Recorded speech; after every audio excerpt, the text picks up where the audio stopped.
And you don't got to stop for 2 minutes. Just swim it all the way through. I'm going to go on YouTube. All right, guys. So we're going to pick a side, grab a collar. Here, I'll go this side so you see. So this is the side I'm getting my collar on. I'm stepping to the opposite side with a hand control, speed control, or a wrist control.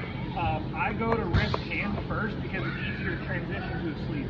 But what I think about doing is I'm pulling on this side, I'm stepping, and I'm putting my head right in the middle. Now as I clock towards this hip, I'm pulling this down so most of his weight is on this leg, and it's easy to let go of that hand, scoop this leg up. Now I'm going to tabletop him. I'm pulling down here, lifting up here, which will land us usually into some type of seated guard position, right? So let's say I'm dealing with shin guard on this side. This is the direction his hand is opening because he's scooping from the outside, right? So I'm posting here. Usually they'll put a foot in the hip.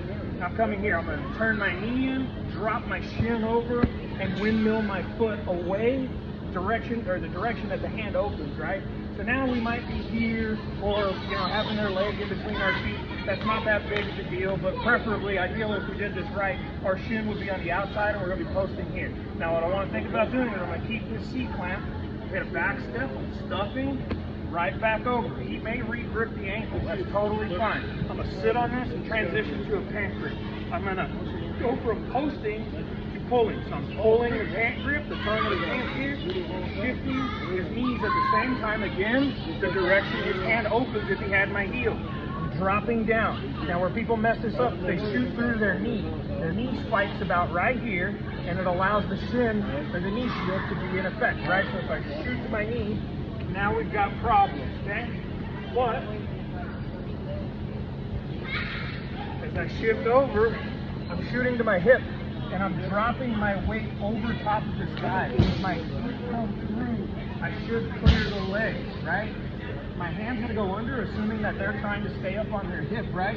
My hand's gonna go under. I wanna take my thumb to the far side of the collar as I turn and square up so I can drive my forearm into the side of his head, right? So I'm offsetting his chin. Now this week what we're dealing with is them shoving the arm off to get that away. So if he curls around my head, now I'm pulling this in, dropping it to his chest, elbow comes to the ground. I'm popping all the way up. Be nice to your buddies when you do this. I'm popping all the way up to my toes so that all my weight's squared on his chest. And my hand comes underneath the shoulder and catches the lapel or the top of the gi, the shoulder of the gi. I'm like rolling it up my fingers. I'm pulling down on the shoulder and dropping on top for my bread cutter, okay? That was our gi class for the week. Thank you, Joe.